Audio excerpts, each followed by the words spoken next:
cool. So,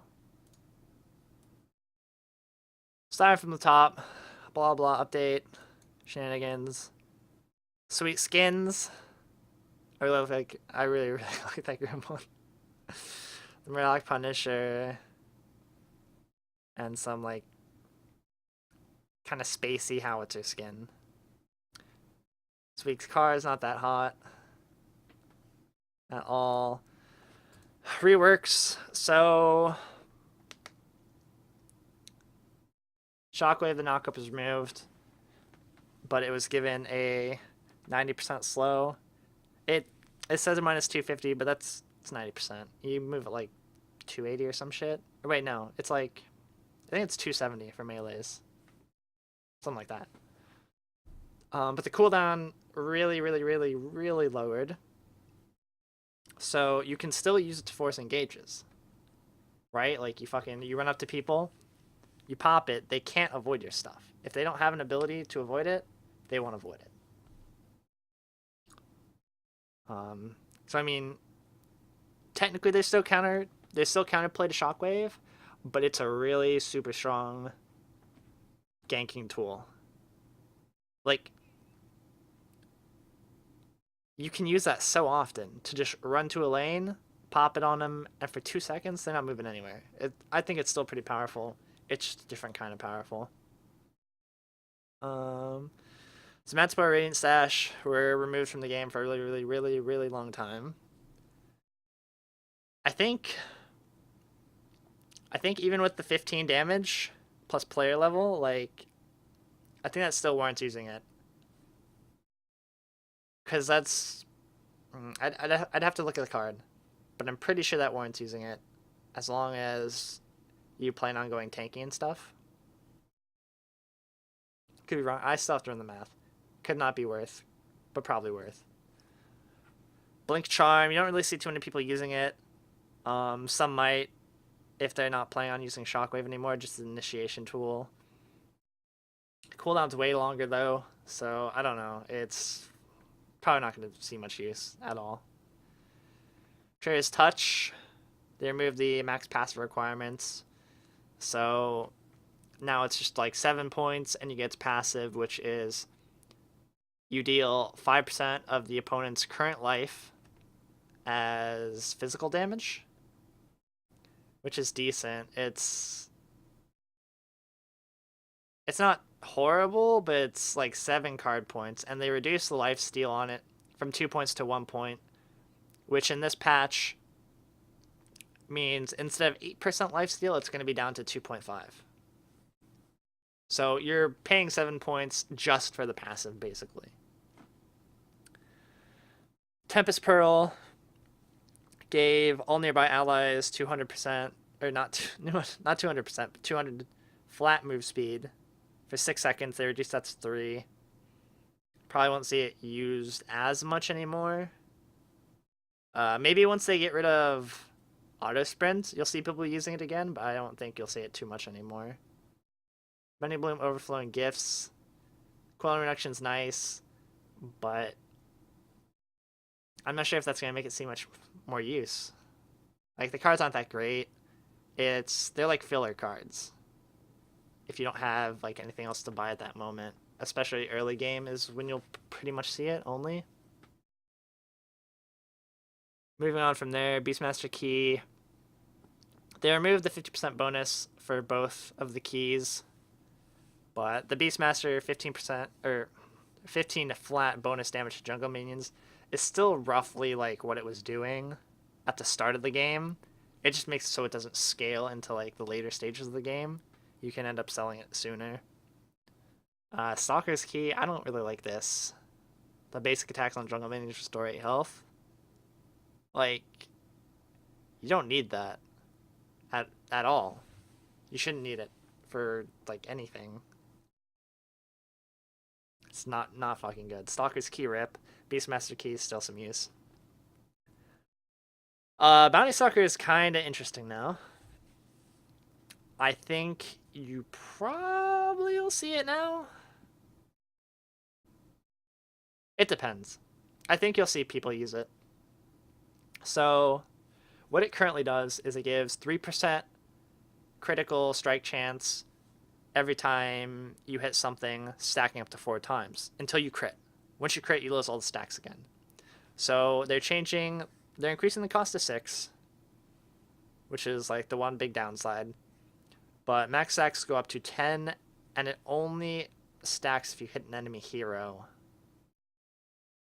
So you can get up to 30% crit as long as you don't crit. So you're gonna crit eventually with the item no matter what, basically. But I don't know, 6 card points is pretty hefty. It's pretty, like, if you have enough crit to the point where you don't need that card, then you probably shouldn't spend the 6 card. Like, you'd be critting too often for the crit chance anyways. So I could see people using it in decks where they're not really stacking crit, just as like that one lucky crit in a fight. Like, they get it eventually. So Drink the Spirits. What this card currently does, it's a 5% on kill or assist of a unit, meaning NPCs or players, jungle, minions, like whatever. You get 5% of their HP over 10 seconds. Sounds kind of powerful, but it's not really. It's good that it's only 4, like they lowered it to 4 points, but 5% of units in lane is anywhere between like 15, 20-ish HP. So be getting like 100 HP from like a wave, like a 2k HP player, which is like a late game carry. Late game carries only get like 1800 something HP now, I think. It's somewhere around there. But basically, people who don't stack HP, they're going to have around 2k HP, and you'll heal for like 100 off of them over 10 seconds. So you're basically popping a healing pot for 4 points. The only time you need that kind of sustain, where you're getting like 100 HP from a creep wave in lane constantly, I don't know in what world like you're sitting in where you're just camped in a lane, just needing heals constantly, because like you're dueling your opponent in lane, eating shitloads of damage, but then healing off the minions. I don't know, man. I really don't know. I see it as a replacement for lifesteal and stuff. Like replacement for pots, lifesteals or something, maybe like a last item on like the casters and tanks of corruption. It's a corruption card. So like Gideon, Grux could you don't get on Grux. Don't get on Grux.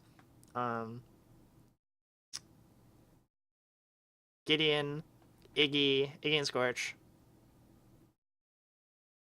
Got him horrible names right now. Not Kalari. Richter and Severog.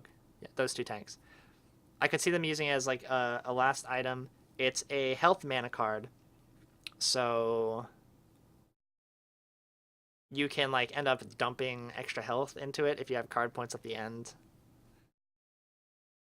It's decent. It's not amazing.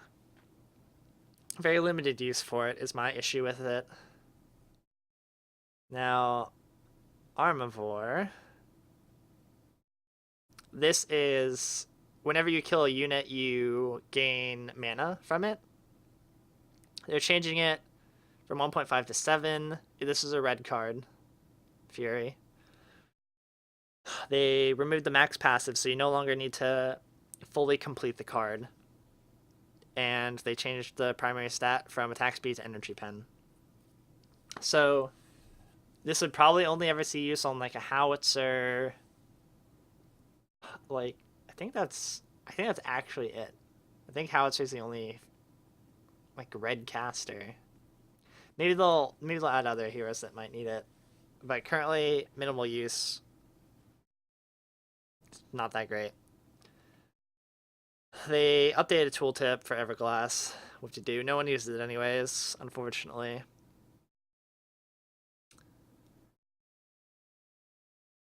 Alright, so then players now drop Prime Orb when casting Teleport using Portal Stone. Interesting. Portal Stone's a 7-point card. You like port to a structure. It might only be towers, but I know it's definitely you port to structures. Issues that don't really matter for the current meta, like whatever. HUD stuff. Cool. The big patch to Rangers. Like I said, they're losing about 200 HP by level 15. And casters are gaining about 28 base damage to their auto attacks by level 15. I don't know what this is about. The lock-on option for heroes who use targeted modes, Muriel, Kalari, and Grim. They're probably talking about their ultis, but I don't know. I don't understand what they're changing about it. Currently, you're basically using globals to target people across the map. So it's kind of tricky at times. So maybe they're putting in a functionality that makes it easier. If like you have a bunch of targets stacked, it's really, really, really hard to choose between them.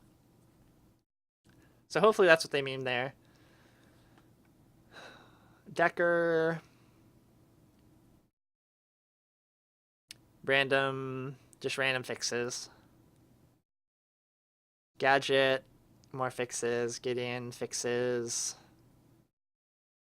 Burden, they fix an issue with Burden only dealing 3 ticks of damage instead of 4. I don't know what that's about, but if it was a constant thing, well, then Gideon technically does more damage. Woo! Greystone, more bug fixes. Grim, they messed with his ulti. This is the big thing here, besides like some random bug fixes. You can no longer target on enemies that aren't in your direct line of sight. So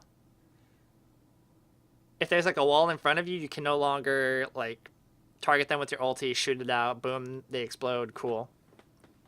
What I'm curious about is if this makes it to where you target on someone who's in your line of sight, and if they dodge behind like a wall or something, will it still connect or will it fizzle out on structures now, basically?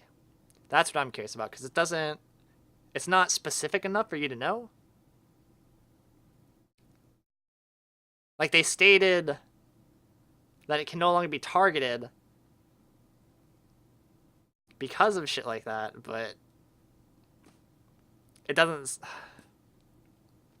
It'll probably still lock onto people once you get it targeted on them. Probably. But it'd be interesting to see if it fizzles out on like walls and stuff now. Grux got like a kind of super buff here. I don't understand this.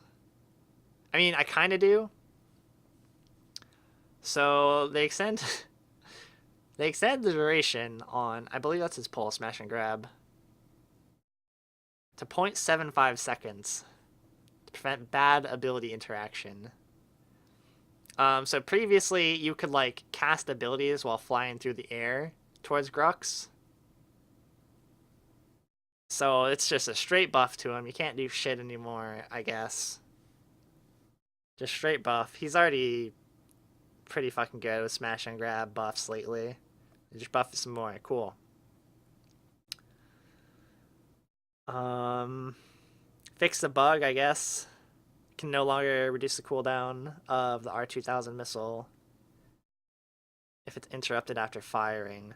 So I guess if you like fired it out and then you were interrupted while it was finishing your character animation, then it was causing this bug. Well, they fixed it, so awesome. Bug fixes for Iggy. Chimera changes pretty big. Reduced cooldown, always welcome. 3 seconds at all ranks, basically. His ulti got a substantial change. It's pretty much a buff. It's a straight up buff. It's 120, 200, and then like 280 at last rank. Flat damage. Reduce the card scaling though, but honestly, that doesn't matter because they only got rid of 0.5. You're not gonna have 200 like. You still gain basically 240 worth of card scaling from that straight damage buff, even at rank 1. Like, no matter what, this card scaling doesn't matter because they buffed the damage, so it's a buff overall. There's no way numerically you can get your damage high enough to where this isn't a fucking buff. So it's a buff. Thank you. Murdoch added skin, blah, blah, blah. Renamed his ulti, and now it ignores energy armor of an enemy rather than... Like, it's supposed to completely ignore all energy armor on an enemy, but I guess right now it's only ignoring a flat 100 energy armor, rather. So, straight buff. I wasn't really running into any issues with that, but it's a thing apparently. Rampage got the nerf stick. His ult is now 12 seconds instead of 15. And the health regen got dropped by 50 at all ranks. This really, really, really, really hurts him at the first rank when it's only like 50. Because with 6 card points, people can already be hitting for like basically 100 damage. So you can actually out-damage his regen from the very first rank. If you're not getting crushed in a game, you'll probably out-damage his regen at other ranks too. So it was already pretty important to get armor with Rampage. Now it'll be like way more important. Shock therapy no longer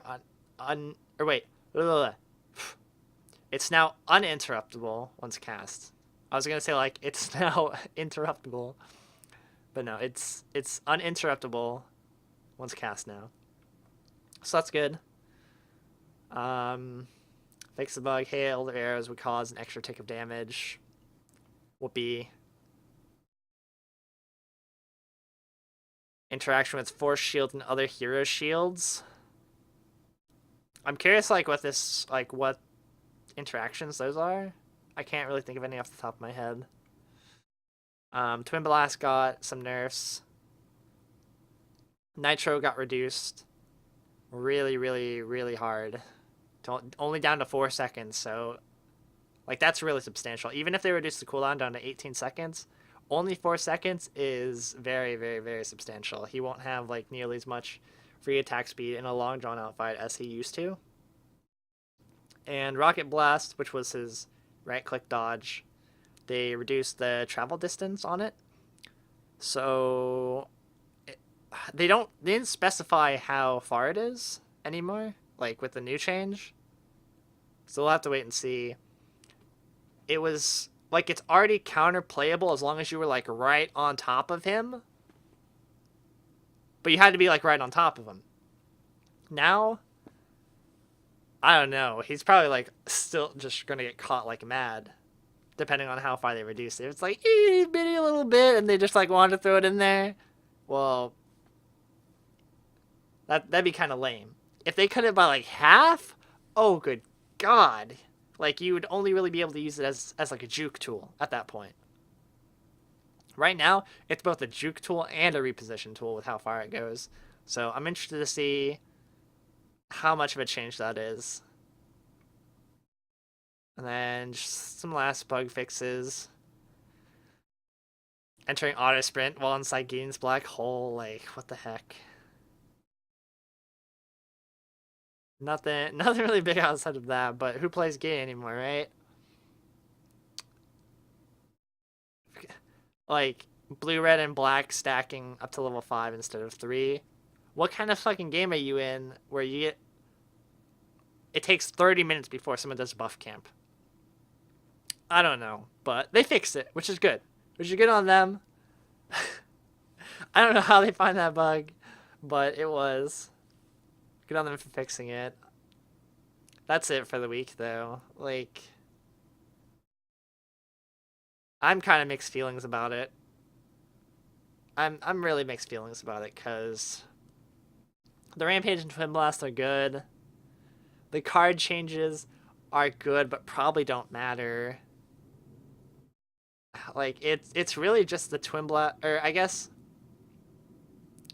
Wait, they didn't specify. They didn't specify if they were doing the life steal and damage reductions that they stated in the state of the game posts from early in the week. So I guess that's coming in a later patch, not this one, so people may not have to adjust their decks just yet. Oh, no, they did. They did. My bad. Here it is. All right, cool. So that's like really, really big. Lifesteal is probably going to fall out. People will probably get some still, but I suspect like crit may make a reappearance because like all of them are getting nerfed. Damage and attack speed nerfed like 15%. Lifesteal basically cut in half. It's gonna be interesting. Suspect crit. Crit will make a comeback. Not like crazy crit like before, but you know, enough crit to be like, okay, I'll crit you sometimes. Cause I'd rather have the occasional 600 crit than, let's say, what used to be like 100 lifesteal would now be like, you know, 50, 60. I'd rather crit someone for 600 with like 300 extra damage behind it than lifesteal for fucking 50, 60. You don't, like, you'd only need to crit once. Just once. And that'll be a third of their HP. Like in a carry battle, just crit them once. That's all you need. If you crit them twice, they're actually just dead. So that's cool, I guess. The skins do look sweet. The skins look very sweet. Easily catching up with how sweet Master Skins are. They may have to revamp the Master Skins, make them a little sweeter, because I don't know if I'd ever want to wear a Master Skin with these. Anyways, guys, I'm going to sign off. It was great having you. I will upload this to YouTube and whatnot. Signing out.